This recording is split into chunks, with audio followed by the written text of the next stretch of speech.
In our practice, which I call rising energy practice, Rudy just called it the work. Kundalini yoga, he called it also. But for me, the rising energy practice is a descriptive word for what is happening. And it is, as all of you know who've been around for a while now, is it definitely a tantric practice that we are doing. In essence, it's tantric.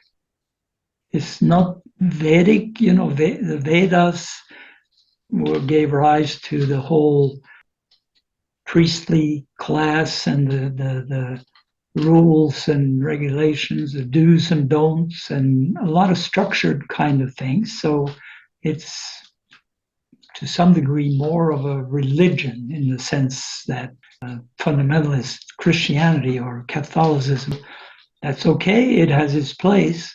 But Tantra, the tantric practices, which have gone back thousands of years, that what we are doing is rooted in, is very simply, it's not a religion, it's a spiritual practice. It's mysticism in a way. It requires that we open to the mystical aspect of ourselves. And it doesn't really have, it's non-dualistic. So therefore, there's no such thing, as needing to reject anything or anybody, or there's no need to get to a point where you have all these very clear definitions of good and bad and so on. It's good to have some guidelines, but it's also good to forgive ourselves, go on, learn from our mistakes, etc. There's nothing wrong with any of that. Simply put, Tantra means a method of expansion. If you are finished with somebody or something, you don't have to go against that.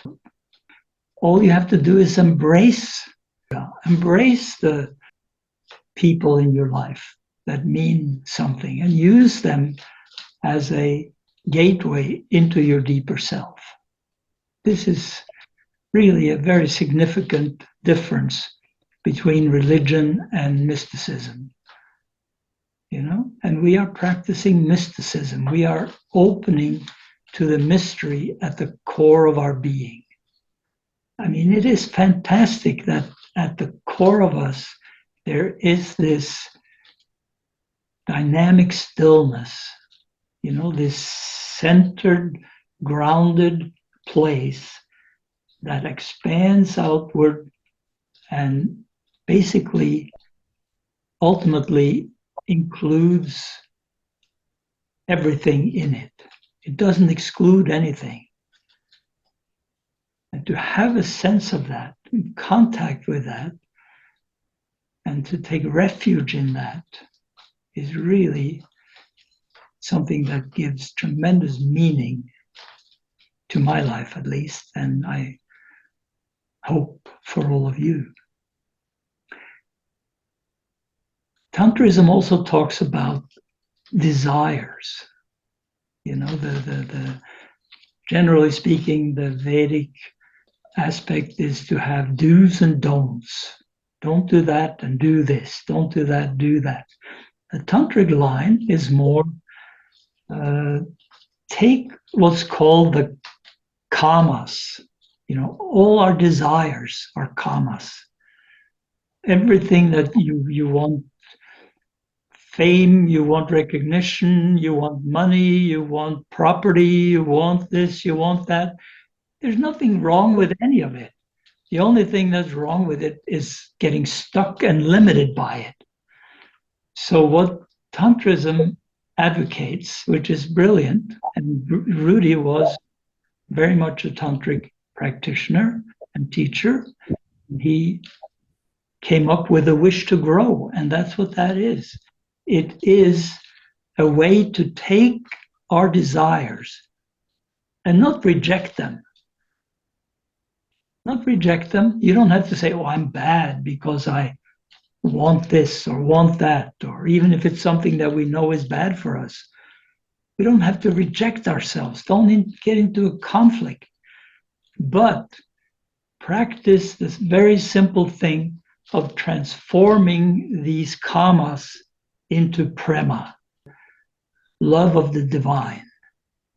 What is your love of the divine? Do you feel a burning desire in yourself to unify with your deepest self, to feel that freedom, that joy, that bliss of unifying with that? And when you start to feel that, or if you don't feel it enough, work on feeling it. Take some of the other desires that you have and gently shift your attention from those desires and bring them into focus as your wish to grow. Take your worry about having enough money, put it into your wish to grow. Take your, feeling of misery because you don't think enough people love you, or you're not pretty enough, or this enough, or that enough, or too much of this, or whatever. Put it all into that wish to grow. Feel that burning yearning for the divine, for Bhairav or Parashiva, Brahman, whatever you want to call it, the deeper self, God, if you like that term. Because God is who you really are. We all are. But we have to have that burning desire. If you read a poet like Kabir or any of these passionate poets who write about this, letting go of all these other desires. But letting go is not the same as rejecting. This is something you have to understand. Letting go is not being attached, having a non-attached relationship with your desires. There's nothing wrong with any of your desires. They are the desires that have been placed in each of us by God.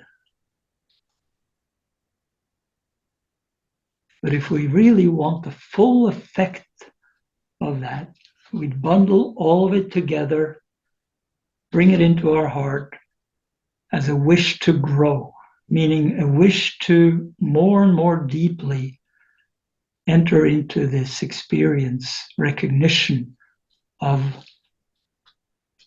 the ultimate that we are. And that's a tremendously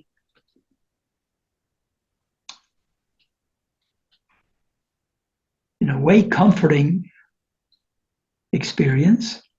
Of course, also very demanding.